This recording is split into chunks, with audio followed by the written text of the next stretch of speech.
Sejam todos muito bem-vindos ao Invictus Podcast, o podcast daqueles que buscam o sucesso através de investimentos, educação financeira e empreendedorismo. Eu sou o Victor, host e apresentador desse podcast.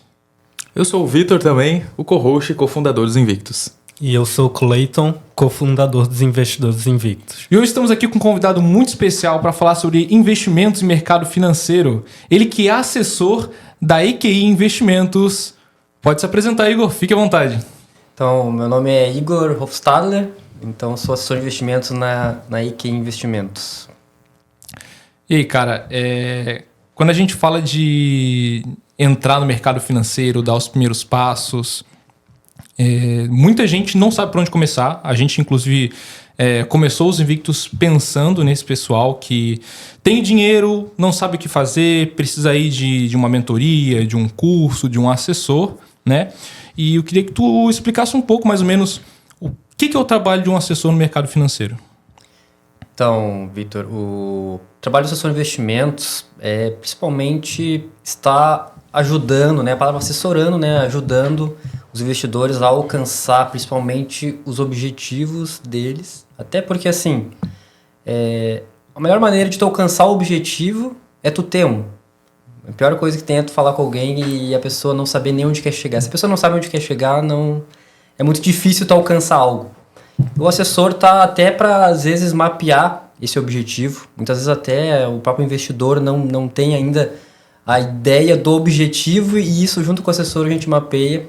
Então, traçando um objetivo, traçando uma estratégia, a gente faz alcançar da melhor maneira possível. O assessor é aquela pessoa que está ali para ajudar na questão de tempo, né? Porque muitas vezes todo mundo trabalha, né? E o tempo acaba sendo algo que é um desafio para os investimentos, né? Então, é um deles, né? Existem vários outros. Conhecimento, né? O assessor está 24 horas por dia só falando disso, né? Então, a gente, por exemplo, lá toda manhã tem um morning call, para a gente sempre estar atualizado de tudo que está acontecendo. Legal. Todo um dia por semana a gente tem uma reunião de time, né? Então, para questão de resultados, mas também sempre estar preparado já para a próxima semana, né? Todo início de mês a gente tem um geral assim, bem aprofundado sobre o cenário, né? Então, tudo isso é muito treinamento, não digo desgastante, mas bem aprofundado para a gente sempre poder entregar algo que o investidor não vai conseguir acessar porque ele tem o trabalho dele, né? Sim. E é esse nosso trabalho. Então, trazer essa profundidade na estratégia de ajudar da melhor maneira possível. Acaba vivendo, né? Respirando o próprio mercado o tempo inteiro. Isso, com certeza. E não só... não é só também ajudar na estratégia. Muito questão de educação financeira é bem importante, porque... querendo ou não, qualquer tipo de estratégia que a gente monta, né, ou conversando com os investidores, que a gente conversa pelo menos a cada mês ou a cada 2 meses, né, no caso, conversando, eu digo de fazer um alinhamento de estratégia. Uhum. Né, então, a gente faz alinhamento de estratégias mensais e isso a gente acaba trazendo ali essa parte de educação financeira. Por exemplo, tu vai trazer algum tipo de investimento que faz sentido para a estratégia de carteira dele do cenário, tu acaba explicando por que ele faz sentido, tu acaba trazendo sobre o cenário, e isso, querendo ou não, mesmo mais leigo, vai sair ele aprendendo alguma coisa. Sim. Então isso é bem importante, porque a gente sabe que a educação financeira no Brasil é algo que peca bastante, e aí a gente está ali para trazer isso. Não, perfeito, cara. Um ponto que tu trouxe bem interessante é a questão do objetivo, né? Alinhamento de objetivo do investidor. Porque dinheiro tem que ter nome, né? Porque quando o dinheiro não tem objetivo, você não direciona ele para o lugar certo. Porque a gente tem vários tipos de investimento, né? E todo investimento ele tem 3 características: rentabilidade, liquidez e segurança. Exato. Se essas 3 coisas não estiverem alinhadas, você pode até achar que está investindo bem, mas na hora que você precisar resgatar esse dinheiro, colocar ele numa outra aplicação, enfim, descasar o seu perfil de investidor, tudo isso... É a tríade dos investimentos, né? Exatamente. É a tríade dos investimentos, né? Então, inclusive, isso é um ponto bem importante, tá, Victor? Essa questão da tríade, porque a gente nunca vai conseguir pegar um investimento que tem as 3 muito bem definidas. É impossível. Um que tem altíssima segurança, altíssima rentabilidade e altíssima liquidez. Nunca pode ser as 3 coisas. Não tem como. Tu sempre tem que escolher 2, né? Para dar mais prioridade. Não quer dizer que a outra tenha que ser zerada, né? Mas isso é muito importante, por isso que a diversificação é tão importante, né? Tu tem que ter uma estratégia. A liquidez é importante, porque todo mundo tem que ter uma reserva de emergência. Isso é uma questão que a gente sempre fala, é importante, né? E também a questão de segurança, né? Então, o ponto mais importante sempre é a segurança, né? Isso é um fato. Mas a gente faz a diversificação de buscar rentabilidade, buscar liquidez, né? Para a gente então alcançar o objetivo, mas sempre a gente está protegido, né? De saber, acontece uma emergência. Tem a reserva de emergência. A pior coisa que tem é tu ter que resgatar algo que está preso. Né? Então, todo assessor já passou por um momento desse, de ter algum investidor assim, né? E a gente ter que... claro que a gente ajuda de alguma forma, mas é desgastante, tanto para nós, assessor, quanto para o próprio investidor. Porque ele, querendo ou não, ele acaba perdendo alguma coisa. Né? Então, toda essa tríade é bem interessante. Até foi legal tu comentar que é um ponto bem importante que traz essa questão de diversificação. Legal. Eu tenho uma questão, né, que tu chegou a comentar que educação financeira aqui no Brasil não tem a melhor qualidade. E aí eu fiquei com uma dúvida sobre os tipos de cliente que chega para ti. Se geralmente é um pessoal que não tem conhecimento nenhum sobre o investimento, ou o pessoal que acaba procurando um assessor, já chega ali com uma mentalidade, sabendo o que vai fazer com o dinheiro, como que funciona um pouco a roda. Muito, muito boa pergunta. Parece de todos os tipos, assim, não... É bem geral, assim, assim, a gente tem a área de marketing, né, e acaba chegando alguns novos investidores ou novos clientes, né, assim por assim dizer, e tem de todas as formas. Tem alguns clientes que não entendem o que é um CDI, um Selic, isso é muito normal, não tem nada de errado nisso, tá? Sim. Porque a gente está ali exatamente para estar ajudando, assim como eu vou falar com o advogado, eu não sou obrigado a entender o que ele fala, não tem problema nenhum. Claro que investimentos acaba tendo pessoas que entendem mais, porque é um assunto interessante e por isso que vem pessoas que entendem. Tá? Então, vem pessoas que entendem ou são bem avançadas ou acham que são bem avançadas, né? Mas tem pessoas que entendem o básico, que já está ótimo. E mesmo aqueles mais leigos, eles acabam ali saindo com alguma bagagem, pelo menos. Né? Por exemplo, vai entender o que é um CDI, entender o que é o IPCA, né? Então, muitas vezes, para a pessoa, aquilo lá, a gente faz uma pequena reunião falando sobre isso, para elas é algo assim fenomenal. Nossa, aprendi hoje que a inflação corrói o nosso dinheiro todo ano. Pessoas que não sabem isso, é totalmente natural. Eu, quando estava, acho que no ensino fundamental, eu não sabia o que era inflação. Então, tem muitas pessoas que não entendem, e tudo bem. E aí é para isso que a gente está ali, para estar ajudando. Então, como respondendo a tua pergunta, tem todos os tipos, né? Então, entendi. Tu nunca sabe qual nível de investidor nível de conhecimento de investimentos que vai aparecer, e por isso que a gente faz esse diagnóstico até para entender, né, qual o tipo de investidor, né, de como falar com ele, né, para entender qual o tipo de investimento que ele quer. Então, tem todos os tipos. Mas a maioria, assim, que a gente for ver, a maioria é conservador mesmo. Né? Pessoas que entendem pouco e estão começando e querem sentir como é que é. Geralmente vem de banco, né? Que vem de grandes bancos ou pequenas cooperativas, né? E ali está no básico, que é LC, LCA, CDBs, né? E ali a gente está ali para educar, trazer a parte de crédito privado, né? Então, traz a questão de fundo imobiliário, principalmente para quando alguém quer começar na renda variável, normalmente a gente oferece isso para começar mais saudável, né? Do que tomar um baque de comprar uma ação. Sim. Imagina o pessoal no Covid, né? Entrou no mercado ali em 2020, em janeiro, fevereiro, dá 2 meses, virou pó. Desaba. Então, isso é... até uma questão que a gente sempre comenta, né? Até foi legal tu trazer. Então, quando a pessoa vem da renda fixa e quer investir em ações, a gente já fala, não... tu sabe que ela tende a oscilar muito bem, a gente explica a diferença, né, o nível de risco de cada ativo, né, vai de tesouro, de banco, CDBs, crédito privado, e depois vem fundo imobiliário e por último ações. Aí a gente fala, fundo imobiliário é meio que uma transição aqui de ações, né, então é bom começar por aí até para tu sentir como é que funciona essa renda variável. Então a gente até nisso a gente fala, né, para começar devagar. Claro que o investidor ele tem que fazer a própria escolha, mas a gente traz esses pontos até para educar, porque muitas vezes vê alguém falar. Inclusive na pandemia, é bem triste até assim, porque muita gente investiu porque viu alguém falando na internet. Sim. Nossa, isso era muito... Efeito manada, né? O famoso FOMO. Exato. Então teve muito isso, muita gente perdeu dinheiro seguindo o guru de internet, né? Copiando carteira. Falando aquelas famosas ações, né? Oi. Vai ficar em 1000 vezes. Qual será a próxima Magalu? Aquela vara, Conga, né? Que todo mundo falava na pandemia. Sim. Muita gente perdeu dinheiro com isso. Por quê?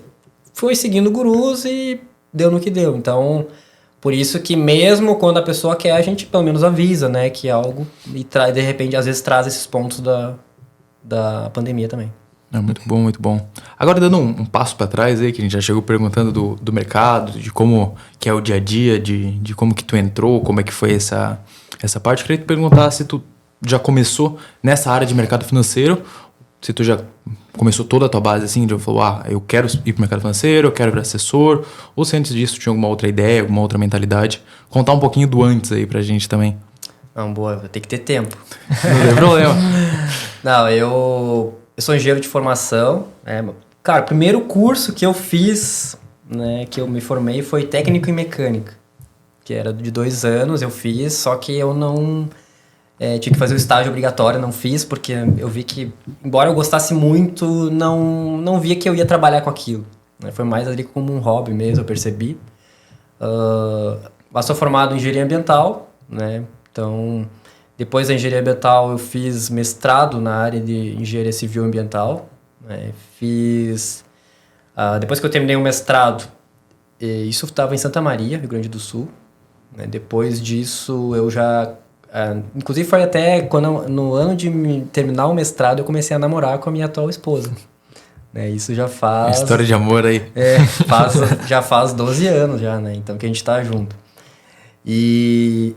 Naquela vez, ela estava aqui em Floripa, né? Naquela época. E aí eu prestei, então, para essa seleção de doutorado aqui na UFSC, né? Na Federal de Santa Catarina. Aí era na área de engenharia ambiental mesmo, passei, né? E aí fiz doutorado. Era... Assim, mestrado e doutorado ele é bem puxado, assim, bastante... mais puxado ainda do que a graduação, porque eles veem que tu já é um profissional mesmo, né? Então...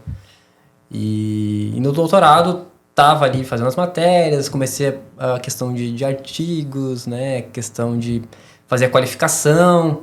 E eu comecei a perceber que aquilo não era para mim. Né? Embora eu gostasse, não era algo que eu queria trabalhar. Gostava, sim, de conversar com as pessoas, gostava...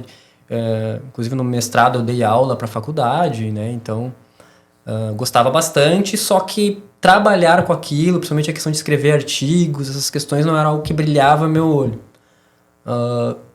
Na metade do doutorado, já estava meio que percebendo que não era para mim, tinha que fazer qualificação, já fui para a qualificação mais desmotivado e acabei saindo. Né? Então, claro que assim, foi bem difícil, né? Imagina, tu sair do doutorado não é fácil, e tu saber que tu tá desistindo de uma carreira para buscar outra coisa. Até eu falei que ia ser longo, né? Pode contar a história. Depois eu fui, então, abri meu escritório, né, de engenharia, né, na parte ambiental, e aproveitei para evoluir na minha carreira, né? Então, eu tenho mais conhecimento, eu fiz engenharia de segurança, né, e juntamente fiz a MBA na parte financeira. Né? Então... Comecei a trabalhar ali com essa questão ambiental, né, de laudos, né, as questões, e também percebi que não era algo para mim, não era algo que eu gostava, né, muita questão de burocracia e essas questões não gostava muito, mas o MBA eu percebi que, porque tinha muitas questões de balancetes, né, de conhecer empresas, e isso foi uma coisa que brilhou um pouquinho, e eu já investia. Lembro direitinho que no impeachment da Dilma eu tinha comprado um pré-fixado de 15%. Nossa. E sendo que naquela época, que foi 2016, se não me engano, aquela época, para tu abrir uma conta em um banco pequeno, tu tinha que mandar por SEDEX os documentos, não era digital. Nossa, era uma burocracia tanto. E aí a vontade de investir foi tanta que eu fiz isso, né? Mandei para comprar um prefixado De 15%. só que naquela época eu não entendia nada, eu só vi, sabia que tinha FGC, para mim importava era segurança, porque eu não entendia, né? Vi que a taxa era alta e ganhei dinheiro, claro, não era muito dinheiro na época, mas mesmo assim, mais do que dobrou o capital durante aquele tempo, foi uns 5, 6 anos, eu acho. E já investia, já gostava. A primeira ação que eu comprei foi em 2016 também. Ou 2017, que foi a Sanepar até. Nunca vou esquecer. Sanepar. A famosa Sanepar tem até hoje na minha carteira. Virou até de estimação. Então, foi muito... Já investia, gostava, investia para mim. O MBA comecei a falar muito com meu irmão, né, com meu cunhado. Meu cunhado também gostava muito, mais até do que meu irmão. E aí eu percebi, só que sempre ficava com aquele medo de sair mesmo da minha área. Porque, poxa, estudei tanto para chegar onde eu cheguei, né? Cheguei a fazer doutorado, né? Então, mas aí eu percebi que isso é uma questão que a gente não tem que ficar preso, a gente tem que fazer o que gosta. Não é buscar algo, às vezes muita gente mira por causa do dinheiro, acha que essa profissão é melhor, a gente tem que fazer aquilo que realmente gosta, né? Então, eu vi que eu gostava, muita gente falava pra mim, eu sempre falava que não, até que chegou um momento que eu pensei, nossa, eu mesmo estou me sabotando. Né? Aí eu finalmente resolvi começar a estudar, né? Já tinha um bom pé de meia, poder também pular, né? Saltar, de testar algo novo, né? Não digo arriscar, né? Porque não estava arriscando, mas eu estava começando do zero. Aí para eu começar do zero, pelo menos eu tinha que ter um pé de meia, né, para eu me sustentar.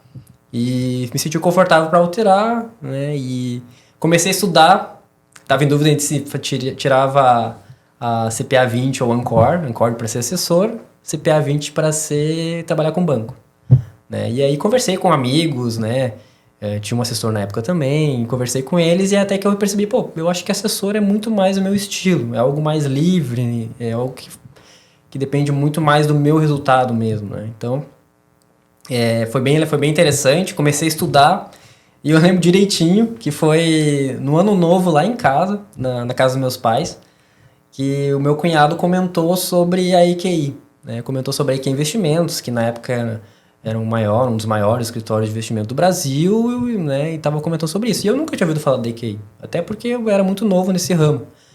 E aí eu lembro minha esposa simplesmente, na época era minha noiva, né? Ela simplesmente pegou e me mandou uma vaga ali da EQI, que estava aberta. E eu, vou tentar, né?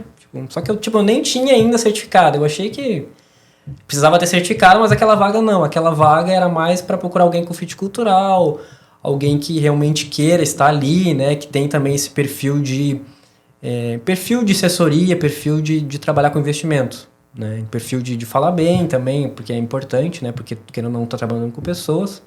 E aí passei na entrevista e eu já estava estudando, só que daí no fim foi bom porque eu tive um suporte, né, eles deram um curso pra gente fazer, e isso que era em grupos, então a gente fazia junto, isso levava todo mundo a estudar e todo mundo acabava se capacitando mais. E também é muita questão de preparar já o fit, a cabeça em relação a investimentos, assessoria, né? E aí foi assim que eu caí na EQI Investimentos, na parte de assessoria.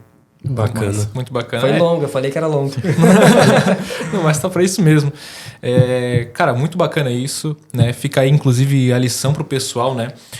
Porque tem muita gente que pensa, poxa, eu tô numa profissão que eu não gosto, às vezes é minha área de formação, seguir uma carreira da família, e não vê saída, né? Não vê porta para poder recomeçar do zero. Então, por exemplo, minha formação original é Direito, né? Eu fiz 3 anos de Direito, começou a pandemia e eu tive esse desafio, né? De pensar, eu vou concluir esse curso que eu sei que eu não quero entrar nesse mercado de trabalho ou eu vou abrir uma nova porta, né? Muitas vezes essa porta acaba sendo uma janela, mas a gente passa do jeito que dá e quando a gente troca para algo que a gente gosta, realmente a gente consegue desenvolver paixão, trabalhar com mais vontade, e saber que não é o fim do mundo, né?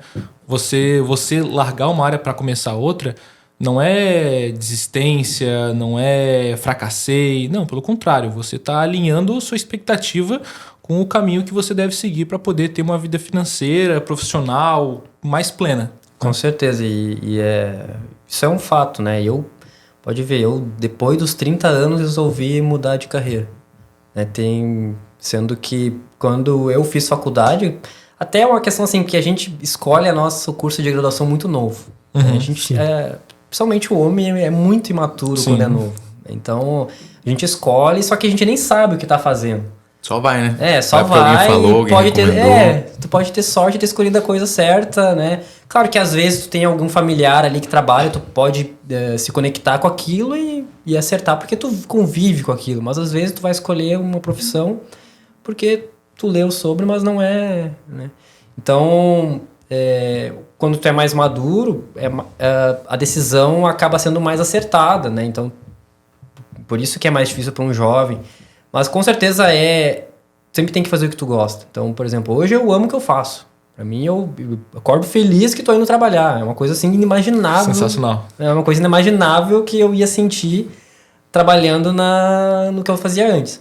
É uma sensação bem diferente. É maravilhoso de poder falar com um investidor da tua base e tu falar com gosto, tá ajudando ele, ficar feliz de ver. Mas a pessoa falar ali, eu conquistei meu primeiro 1 milhão, nossa, tu comemorar junto, é tão bom, assim. Então, é uma satisfação imensa e querendo ou não, tu trabalha melhor. Quando tu faz o que tu gosta, tu acaba gerando até mais resultado. Isso é um fato. Se a pessoa tá lá, né, e assessor não gosta do que faz, ou ela vai sair ou ela não vai gerar resultado. Mas isso não é só em assessoria, é qualquer trabalho. Profissão. Né? Qualquer profissão é assim. Perfeito. Cara, tu fala com tanta paixão assim de assessoria de investimento, de atender os investidores, de aplicar estratégias de investimento. Quantos clientes você tem na tua carteira hoje? Então, isso é uma questão bem legal também. A gente, lá na EQI, tem um processo muito, muito legal. Porque assim, assessor ruim tem em qualquer lugar, gerente ruim, ou qualquer profissional de qualquer profissão. Qualquer profissional, né? Sempre vai ter um ruim. Sempre vai ter um profissional ruim. Então, não é diferente a assessoria. A EQI, ela tem processos muito, muito definidos a serem seguidos. Isso mitiga muito algum tipo de problema, algum tipo de erro de assessor, né? Questão de aderência de carteira, né? Questão de estratégia, treinamentos, né? Bem rigorosos, muito bons. Sempre tem um treinamento novo. Cada vez que eu saio do treinamento, eu saio assim, nossa, esse aqui é o melhor. Eu vou em outro treinamento, nossa, esse aqui foi melhor do que o outro. Então... E hoje, a minha carteira de investidores, eu sempre, na verdade até a EQI pede, sempre tento manter algo em torno de 100. Porque se eu manter algo em torno disso, né, tentar até um pouco menos, né, de 80 a 100, tu vai conseguir atender todos com qualidade. Então, para nós, o atendimento é prioridade. Isso é um diferencial grande nosso, da EQI, inclusive eu gosto bastante, que...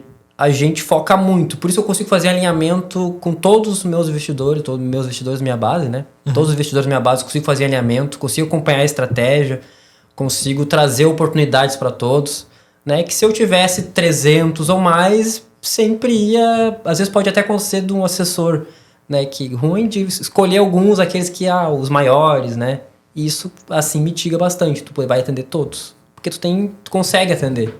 100 clientes é tranquilo de tu atender em 30 dias no mês, né? Então, isso que é... por isso essa carteira mais enxuta, né? Então, isso aqui é bem legal, gosto bastante disso daí. Para mim é bem importante eu poder entregar um trabalho bem realizado. Se é para entregar um trabalho mais ou menos, é melhor nem fazer. E já comentou ali que alguns assessores, eles escolhem seus clientes, pega por enquanto, vamos dizer, pelo maior patrimônio e tudo mais. Hoje tu tem, por exemplo, algum requisito para escolher esse cliente? Ou como é que esse cliente cai em ti? Por exemplo, se tem um mínimo, se tem um máximo, se é tu que escolhe a dedo, como que é essa dinâmica? Tá. Sobre isso, né, existe um mínimo para ter assessoria, né, que é normalmente 100 mil, né? Claro que conforme o assessor vai sendo promovido, esse ticket dele vai aumentar, o ticket médio, eu digo, né? Não que ele não possa atender um de 100 mil, mas o ticket médio dele vai aumentando. Com o ticket médio dele aumentando e ele tem que manter, ou melhor manter 100 clientes, querendo ou não, ele vai ter que passar esses clientes. E não tem nada de errado nisso, porque isso mitiga até a questão de tu deixar aquele investidor de lado. E querendo ou não, ele vai ser bem assessorado porque todos ali têm os mesmos treinamentos, seguem os mesmos processos. Então, inclusive tem um tempo mínimo que a gente tem que permanecer com o investidor, porque senão vira um troca-troca e acaba sendo muito ruim. A pior coisa que tem é tu ser, que a gente chama de quebrar a base, né? Então, a pior coisa que tem é com um investidor quando te passa um processor e se passar toda hora. Então, o ideal é, pelo menos, no mínimo, né, 6 meses para tu criar uma estratégia, criar um vínculo, né? Depois, passado, claro, ter uma passagem saudável, né? Não, vai lá, se vira, agora tu atende ele, tu vai ser atendido por tal. Não, a passagem, né? Normalmente a gente gosta de fazer com o outro assessor junto, apresentar, né? Isso já é passado, inclusive de início acompanha, né? Até porque muita coisa é percebido na conversa, né? O perfil do investidor, então é natural, e o ticket médio aumentando, a gente vai aumentando o ticket médio. Mas isso é totalmente normal. Claro que tem que ser feito de maneira o mais saudável possível para não, às vezes, deixar o cliente, o investidor, insatisfeito.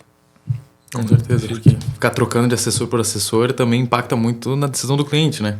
Sim, aí inclusive pode ele ficar insatisfeito, querer sair, né? Mas muitas vezes o propósito é que ele querendo dar uma carreira. Então é natural acontecer isso, vai acontecer em qualquer lugar, né? Em qualquer corretora, em qualquer banco, né? Minhas profissões, no geral, é assim, né? Então, tem clientes, tu vai subindo o ticket, tu tem que ir passando, mas tu sabe que tu tá passando para alguém que tem exatamente o mesmo treinamento que tu, isso te deixa tranquilo, né?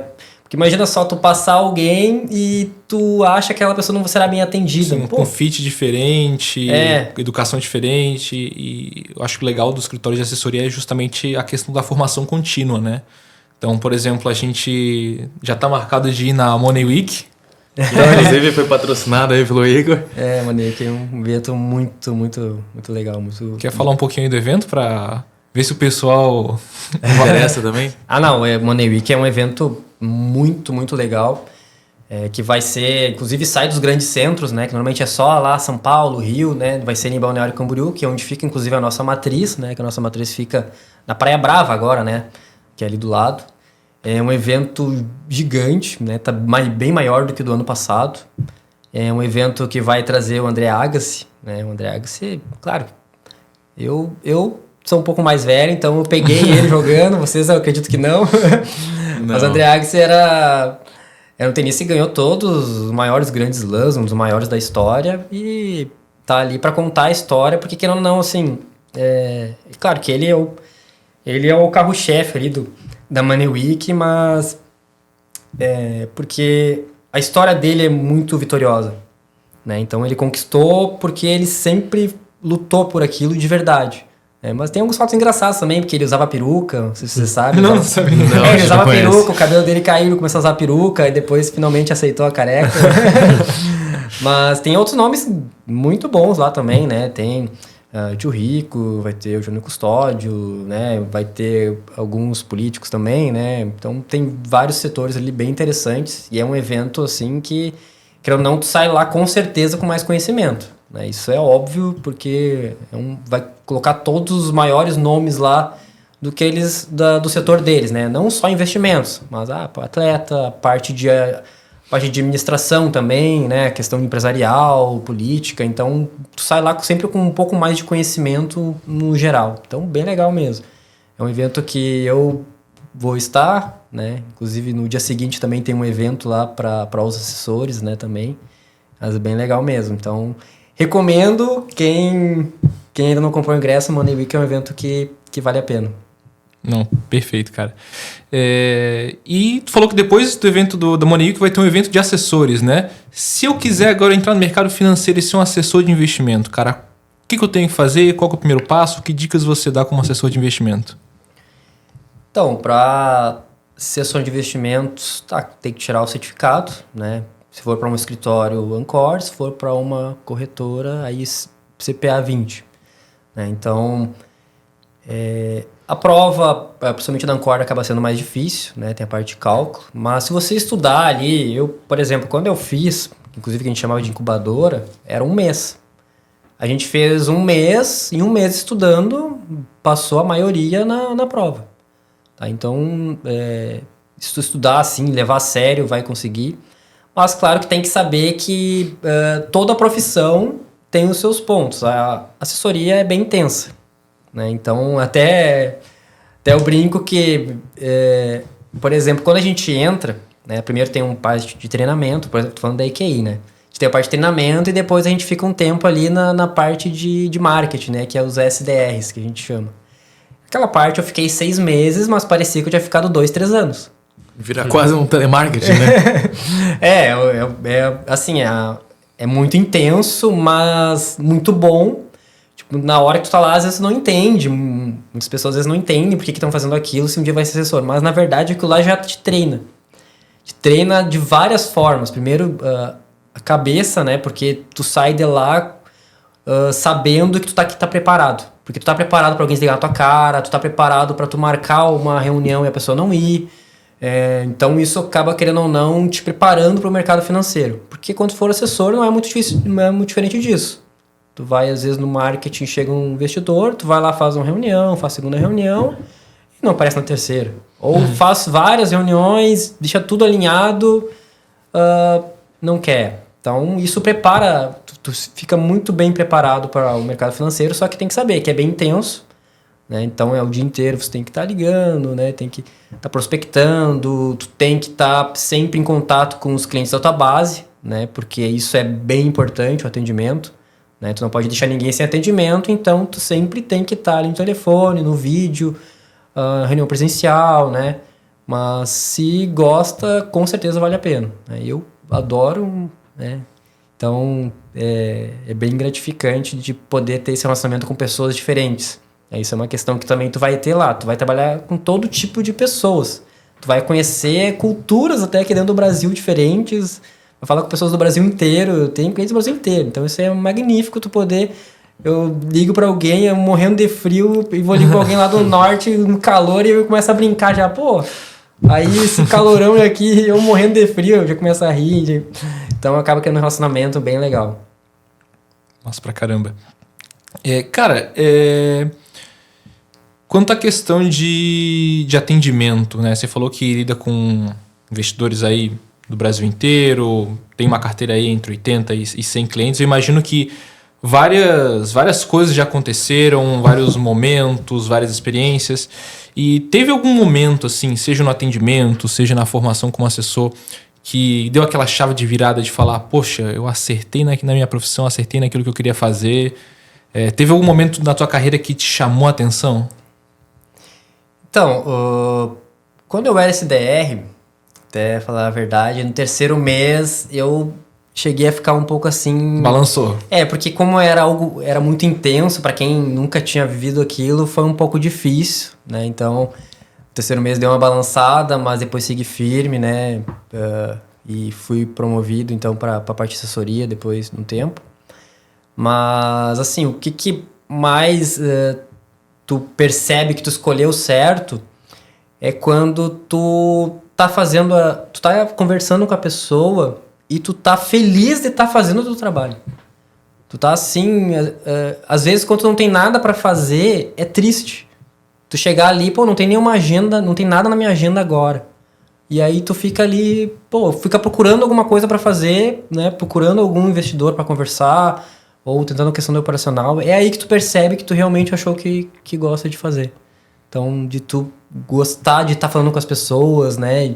Às vezes tu tá falando com alguém, às vezes tá lá meia hora e parece que passou 5 minutos. Uhum. Então, é nessa hora que tu percebe que tu realmente faz o que gosta, né? Não só na minha profissão, qualquer profissão, tu tem esse... Quando tu tá trabalhando, tu tá gostando daquilo que tu tá fazendo. É exatamente assim que eu me sinto. Cara, gosta da rotina, né? Então a rotina é muito boa. Não, e a parte boa de trabalhar com investimento, seja como assessor, consultor, como advisor, eu acho que é a parte de você saber que você está transformando a vida de uma pessoa, né? Exato. Porque quando a gente pega uma pessoa que não investe, uma pessoa que investe, né? Elas partindo do mesmo ponto, elas podem ser muito semelhantes, né? Mas conforme o longo prazo vai acontecendo, essas pessoas vão se distanciando, seja em patrimônio, em educação, em relacionamento. Então, e satisfação, né? Satisfação, porque a gente sabe que uma pessoa que é financeiramente saudável, ela tem um grau de satisfação melhor, porque ela sabe que se ela não precisa se preocupar com o patrimônio dela, né, que está crescendo de maneira passiva, seja com o gerenciamento próprio, seja com o gerenciamento de um profissional, ela vai podendo dar atenção para outras coisas na vida dela, para a família, para o lazer, para sonhos pessoais, expectativas. Então, você sabe que às vezes você está começando aquela sementinha, né? Que vai brotar aí num futuro completamente diferente para aquela pessoa que ela não teria se ela não tivesse começado a investir. Não, perfeito isso, é exatamente isso. Igual eu comentei, às vezes o tempo é um desafio para alguns investidores. E aí é uma coisa que ele não precisa se incomodar, porque sabe que tem alguém ali cuidando do investimento dele, fazendo entrega de resultados, né, que a gente faz, alinhamento de estratégia, falar sobre cenário, trazendo oportunidades. Né? Então, inclusive, é igual eu comentei, a maior satisfação é ver a pessoa, quero alcançar o meu primeiro 200 mil, alcançou, nossa, para a pessoa é uma vitória, ou 1 milhão, né, ou mais. Então, é muito gratificante. Ou a pessoa conquistar a viagem que ela queria, conquistar o apartamento que ela queria comprar, né? Às vezes a gente sabe, assim, inclusive isso é um ponto bem interessante que eu percebi, que até, às vezes, antes achava que ia ser ruim, mas não é. É, por exemplo, a pessoa juntou um valor ali, porque a nossa meta são captações, né? Assim que o assessor sobe na carreira, e a pessoa trazer o dinheiro e chega um momento que ela vai comprar o apartamento dos sonhos dela, e ela tira o dinheiro. Só que tu não fica triste. Tu fica feliz porque era exatamente isso que tu estava ajudando. Não, isso é uma satisfação gigante, porque ela ficou todo aquele tempo contigo, claro que depois vai voltar, né? Querendo ou não. Vai continuar investindo normal. Vai continuar investindo, ela tirou aquele valor, só que conquistou aquilo e tu sabe que tu fez parte. Nossa, isso é muito gratificante. Saber que tu pôde ajudar a pessoa a comprar um carro, uma casa, né? Tu pode trazer um pouco mais de valor, uma estratégia para ela se sentir confortável em poder seguir isso. Isso é demais, muito bom. Sim, muda completamente aquela imagem de lobo de Wall Street, né? De que o cara tá lá para vender produto, de roubar dinheiro e mostrar realmente o lado bom do mercado financeiro, né? Que é justamente o quê? Cara, construção de patrimônio e realização de sonhos. É para isso que a gente trabalha. A gente trabalha para quê? Para as pessoas terem uma vida mais plena. No fim do dia é isso, né? E, cara, quanto à gestão, né? Porque, a gente sabe que o investimento aí ele é uma vertente da construção patrimonial. Quando você conversa com um cliente, você fala da questão de orçamento, de planejamento, como é que funciona essa conversa? Então, a gente sempre comenta sobre a parte de estratégia e fazer um planejamento financeiro, né? Então, inclusive, tem uma área ali na empresa que até dá um suporte a mais, né? Que é a área de financial planning, né? Que isso nos Estados Unidos é mais difundido, no Brasil ainda não. A gente tem essa área que participa junto a alguém da equipe e faz um planejamento financeiro estruturado em relação a tudo. Eu participo principalmente na parte de financeira, né? Parte de investimentos, né? Propriamente dito. E a equipe entra na parte ali de proteger aquele patrimônio, né? De ver como vai... outras maneiras de alcançar o objetivo, né? Sem precisar, às vezes, dilapidar o patrimônio. Então, a gente sempre traz, né? Traz que isso é importante, né? Que não é só os investimentos, né? Planejamento financeiro trata tudo. Trata desde investir, proteger, alcançar o objetivo, né? Isso que isso traz? Vai comprar um apartamento. Eu, por exemplo, agora comprei um apartamento, fiz o financiamento, né? Então, vai comprar um carro, né? Quer fazer um consórcio.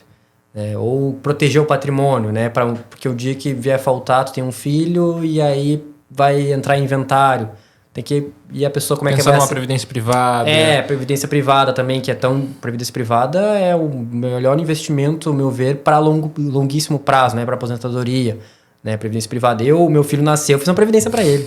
Perfeito. Para ele tirar, quando ele fizer 18 anos, ele faz o que ele quiser com aquele dinheiro. Ela vai estar ali, todo mês colocando algum valor, né? Uma previdência. Então... Todo tipo de investimento, não só o investimento, tudo relacionado à parte financeira e planejamento é importante.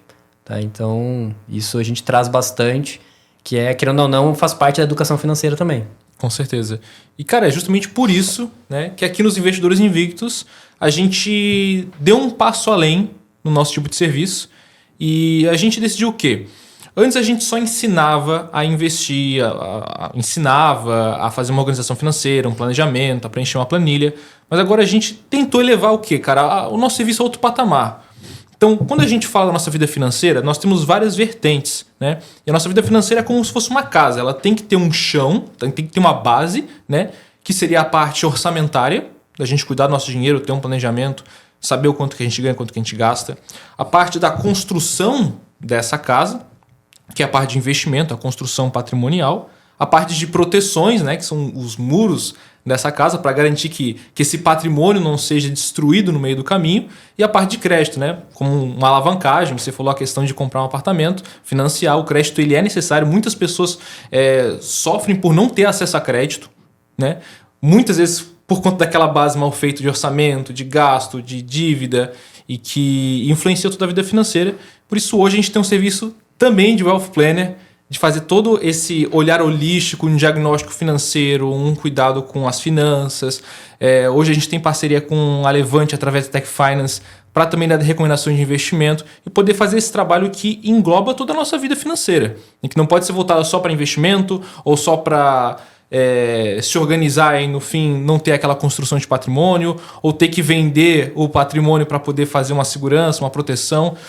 Muitas vezes por desconhecimento, muitas vezes por falta desse olhar mais macro, né? Então, você que quer começar a organizar sua vida financeira, eu te convido a entrar lá no nosso Instagram e clicar no link da bio e fazer aí a sua consultoria express, onde a gente vai te dar um diagnóstico financeiro gratuito e marcar uma conversa para a gente se conhecer um pouco melhor.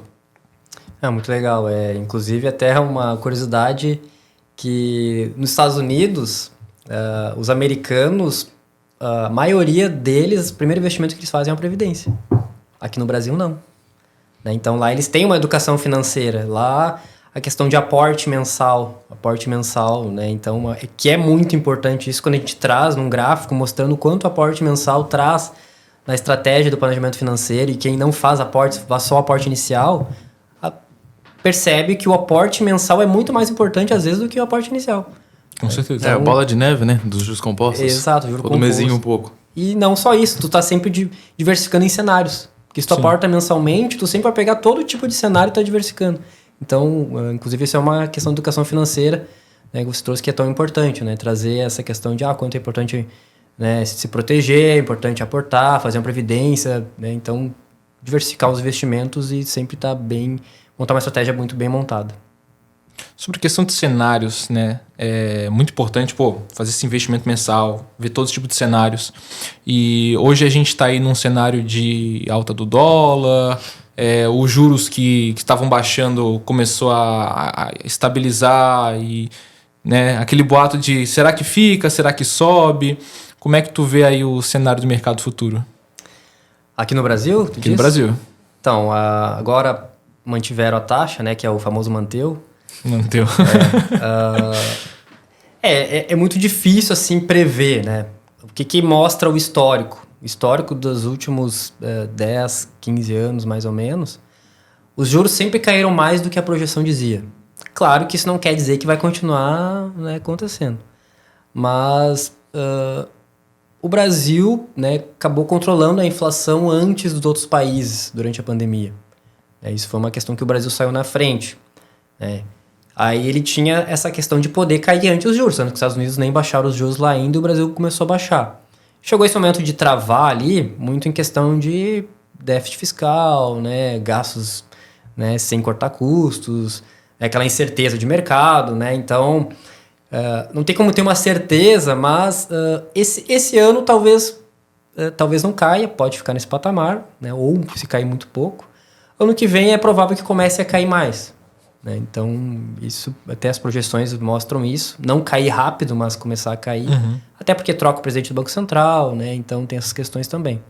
Então, projeção no Brasil com a queda de juros, a bolsa tende a andar um pouco, né? Então, inclusive, as projeções já começam de bolsa subir esse ano ainda, né? E isso já tem se falado, né?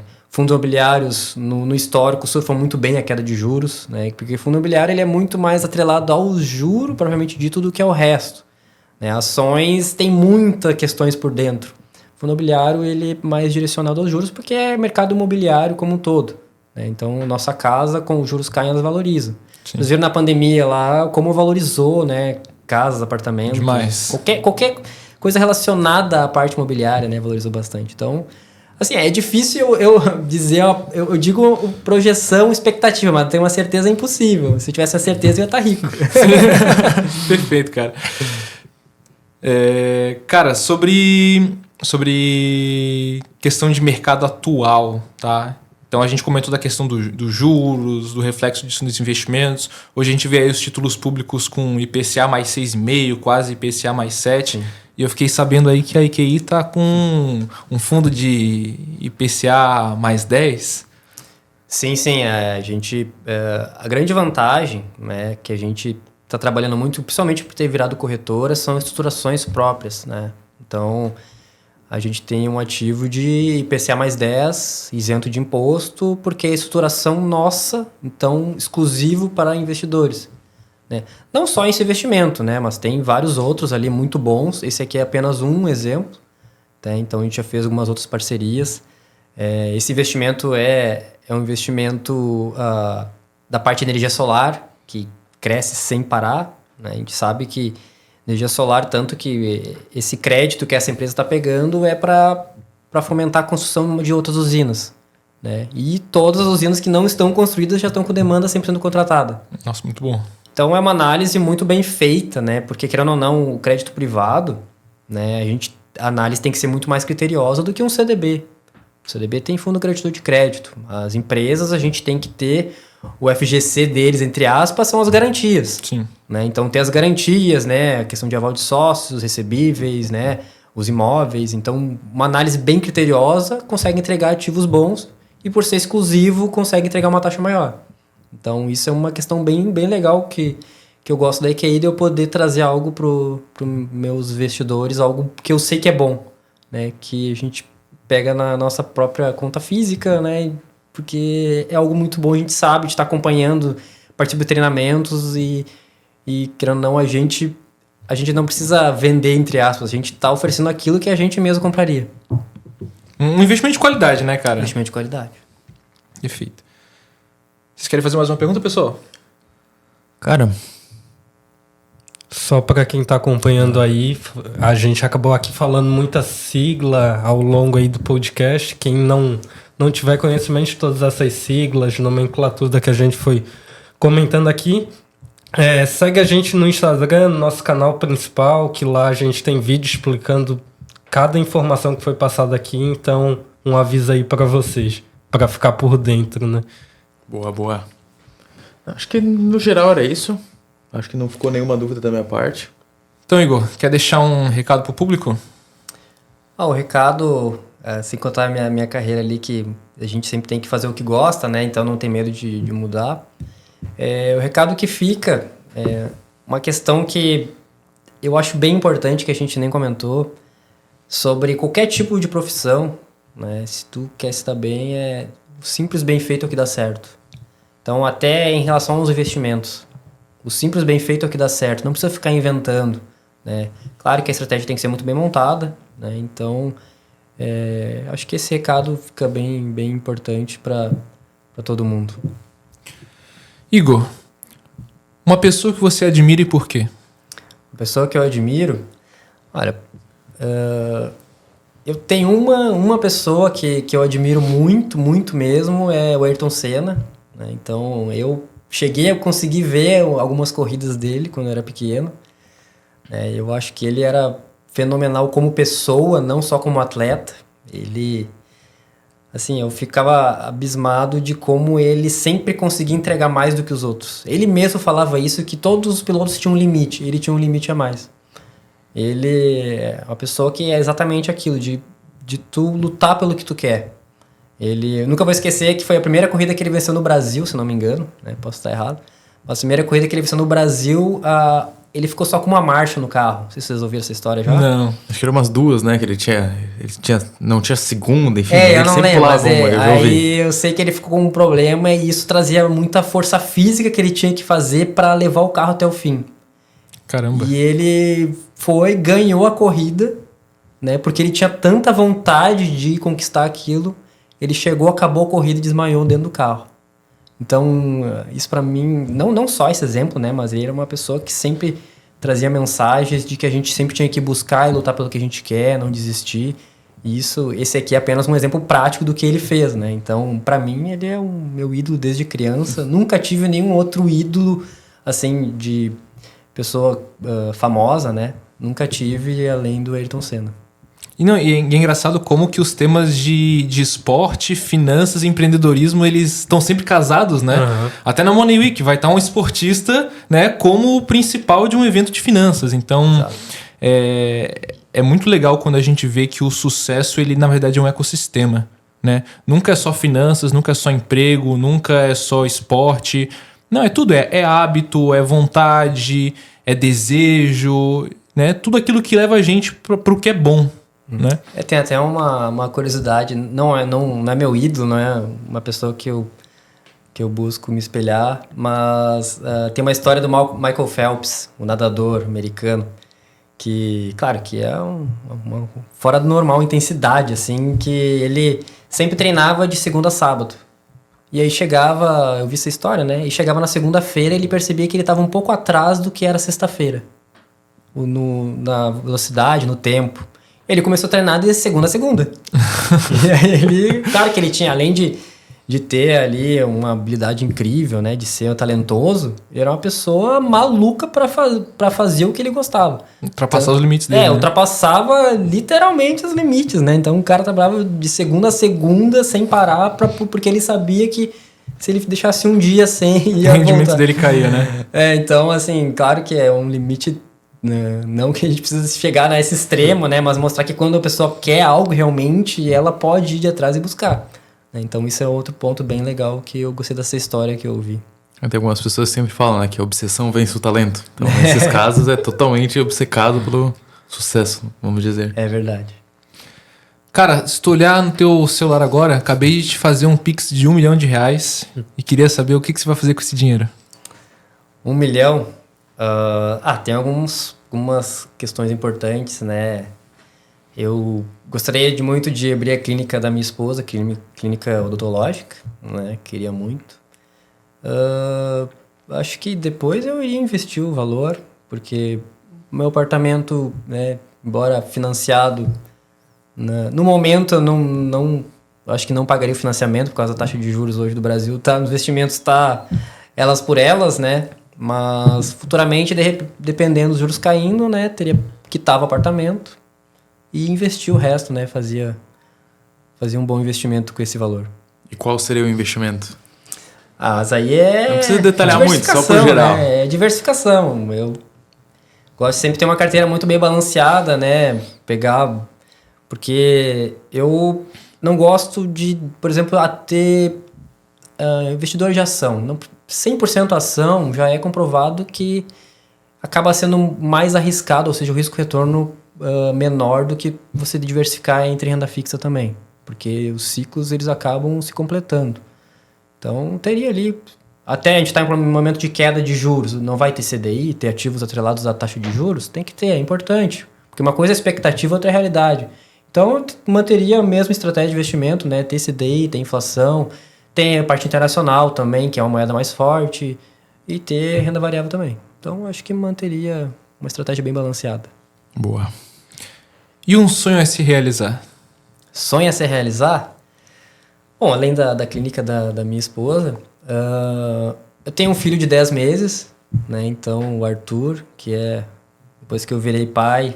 Na verdade, o homem sente que virou pai quando pega no colo, né? Então, depois que eu virei pai, minha linha de vida mudou totalmente. Assim, é muito estranho. Então, hoje eu vivo para ele, vivo por ele.